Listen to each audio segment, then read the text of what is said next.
Hey everybody, welcome back. This is Andrew Campbell with Whole Tech Gaming. Very excited. Ocarina time, guys. Episode 2. Here we go. Let's go. We're gonna go save the Deku Tree right now from his encumbering disease. Let's say that. If y'all are aware of any of the nuances of YouTube, you're not allowed to necessarily say anything off color as within the first minute. Let's say. So either way. I apologize for ending the episode really abruptly at the 14-minute mark. I don't know if I'm going to be keeping this series with the longer episodes or the shorter episodes.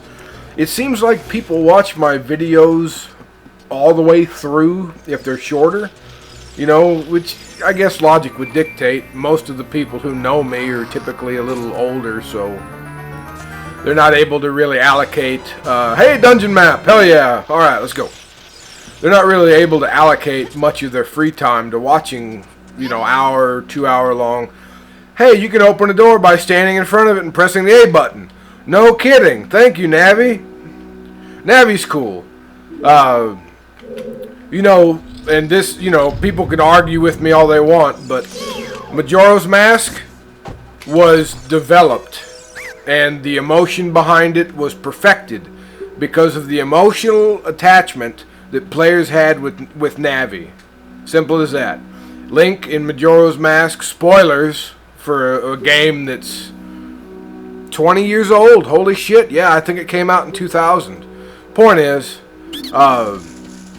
Link goes off on a quest, not to save a princess, not to save a kingdom, but only to find his friend. You know, I'm not going to spoil the end of this game. You'll see it. Whenever we get there, you'll see it. I promise you. We are going to beat this game. It might even be in this recording session. I mean, I'm not to brag, but pretty damn good at this game. It all depends on how long the text boxes take to load, like in this case, because some of them you can speed through, some of them you can't. It's just how it is, man.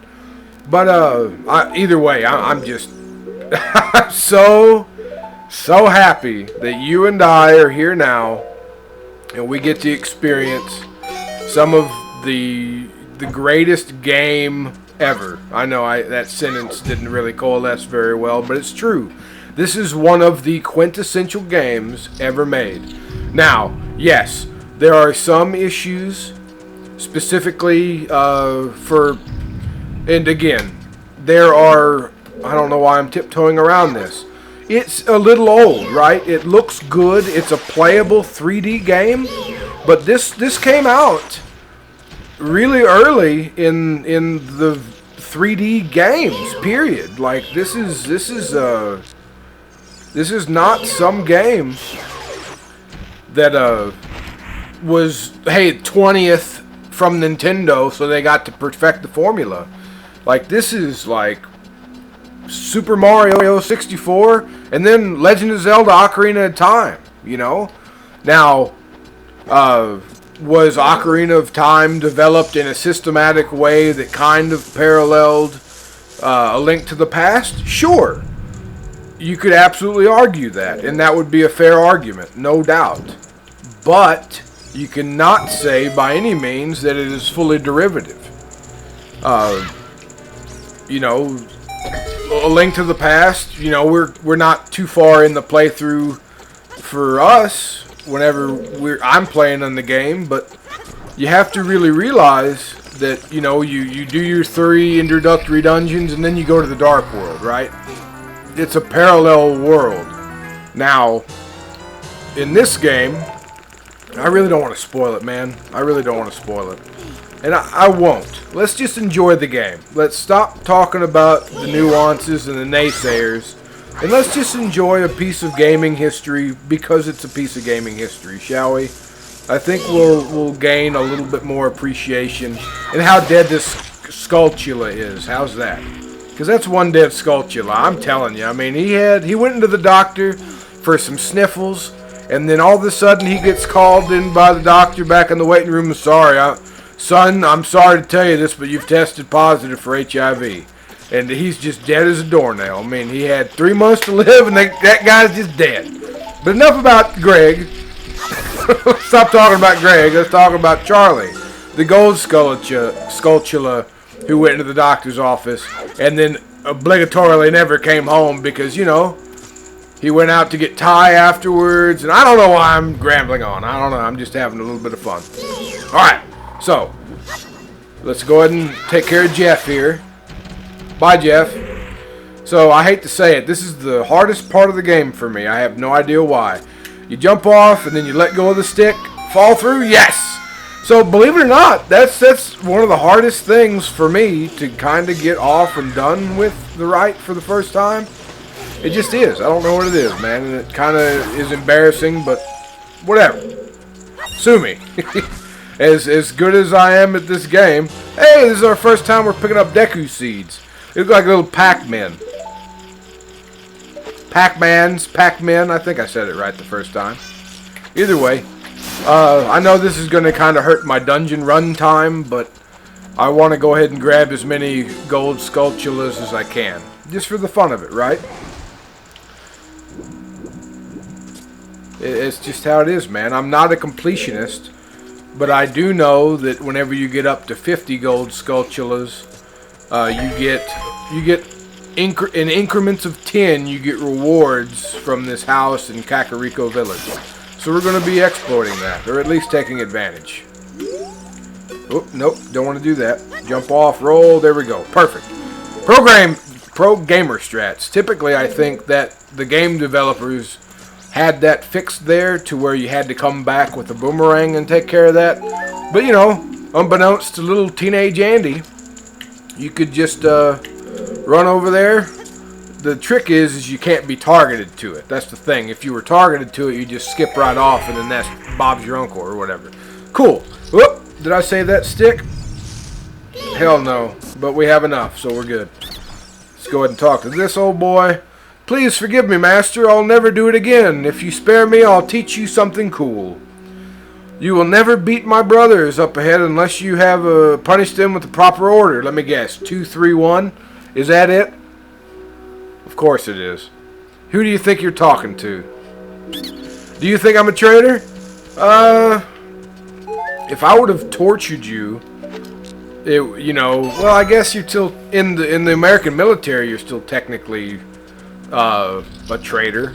I mean, you're a POW, but whatever.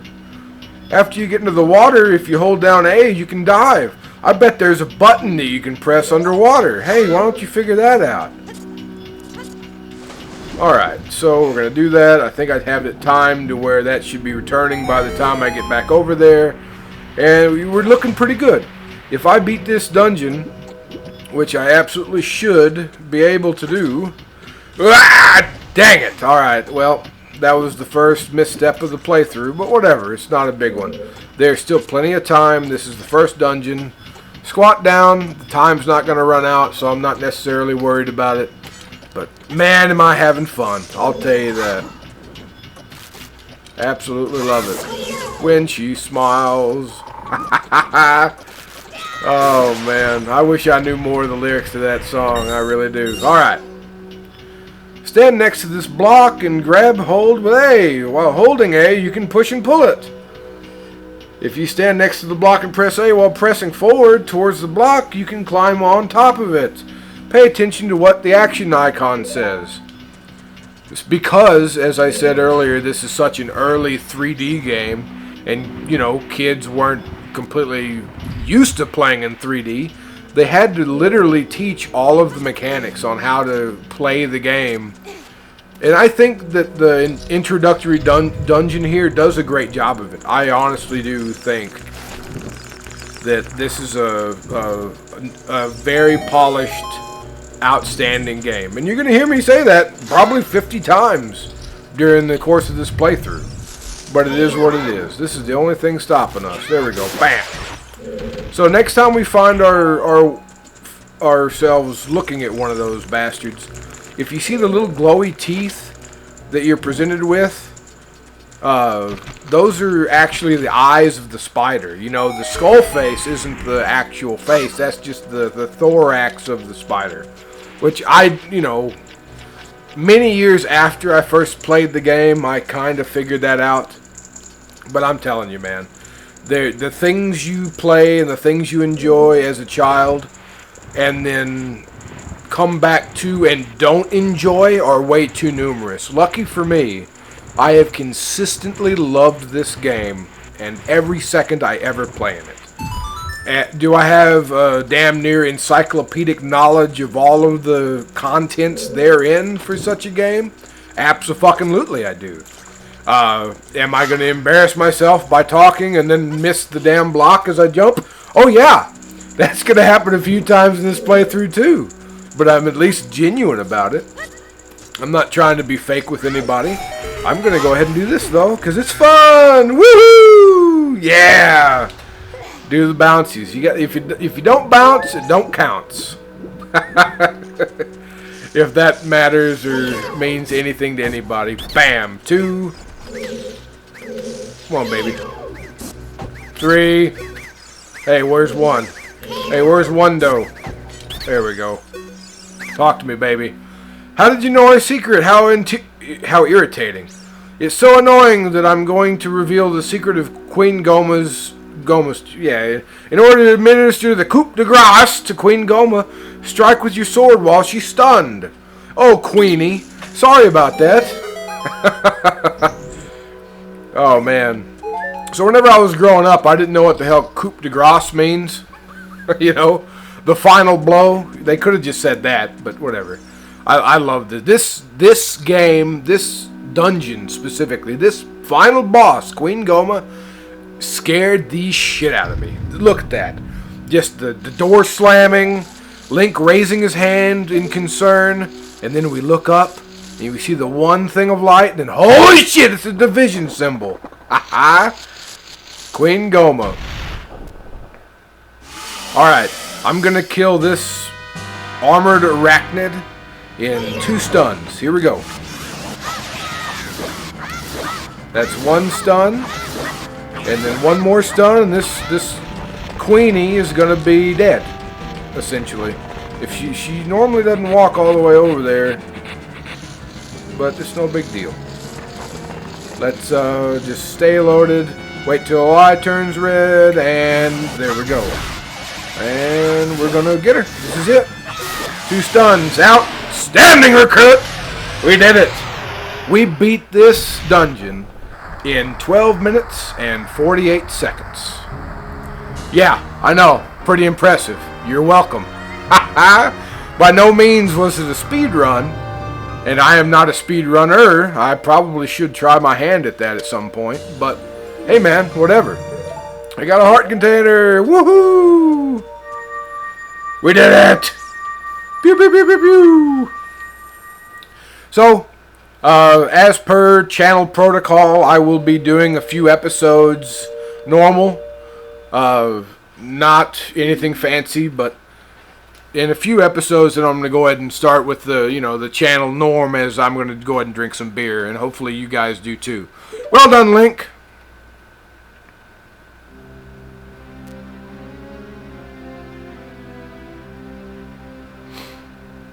Thou hast verily demonstrated. Thou hast verily demonstrated thy courage. I knew that thou wouldst be able to carry out my wishes. Now, I have yet more to tell ye. Wouldst thou listen? Now listen carefully. A wicked man of the desert cast this dreadful curse upon me.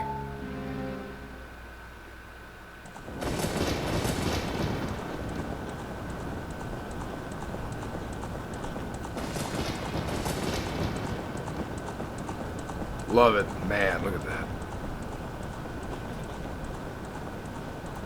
This evil man ceaselessly uses his vile, sorcerous powers in his search for the sacred realm that is connected to Hyrule. For it is in the sacred realm that one will find the divine relic, the Triforce, which contains the existent essence of the gods. Oh, look at that. I love it. Before time began, before spirits and life existed, The three golden goddesses descended upon chaos that was Hyrule. Pew, pew, pew. Ha ha. Din, the goddess of power. Nehru, the goddess of wisdom. Furore, the goddess of courage.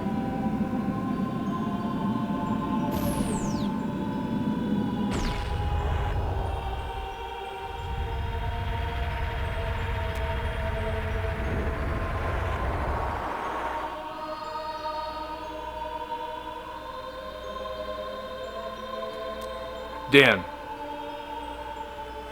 With her strong flaming arms, she cultivated the land and created the red earth. Nehru. Poured her wisdom onto the earth and gave the spirit of law to the world.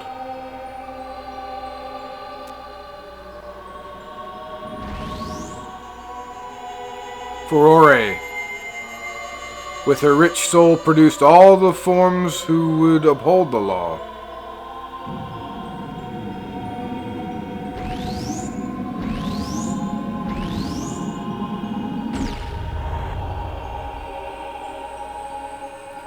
The three great goddesses, their labors completed, departed for the heavens, and the golden sacred triangles remained at the point where the goddesses left the world. Since then, the sacred triangles have become the basis of our world's providence, and the resting place of those triangles has become the sacred realm.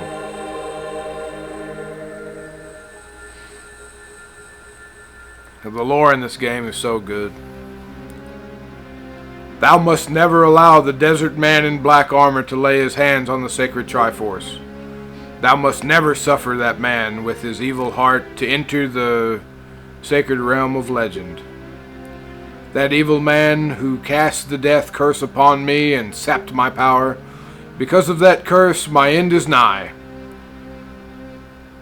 Though your valiant efforts to break the curse were successful, I was doomed before you started. Yes, I will pass away soon, but do not grieve for me.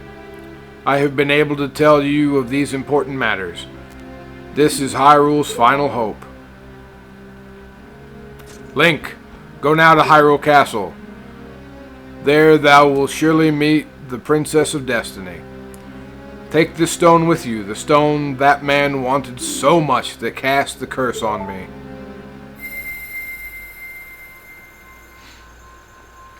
I will say that in this version, all of the spiritual stones and items, they got a little bit of an upgrade visually.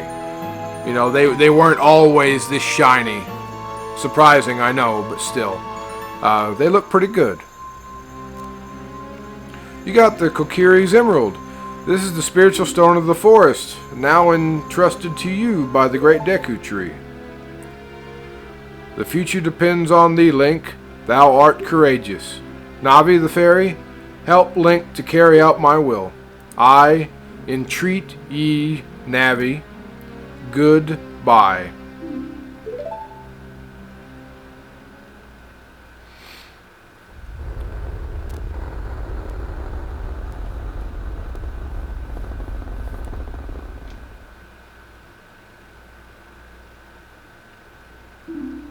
Let's go to Hyrule Castle, Link. Goodbye, great Deku Tree.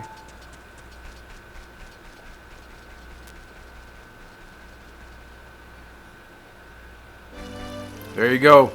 A very somber moment indeed, but no better place to leave off so we can begin our adventure on our way up to Hyrule Castle to meet Princess Zelda. Hey guys, I'm Andrew Campbell with Holtec Gaming. Thank you very much for joining me in episode 2 of Ocarina of Time. I look forward to having you guys for episode 3. Thank you very much for watching. Please leave a like.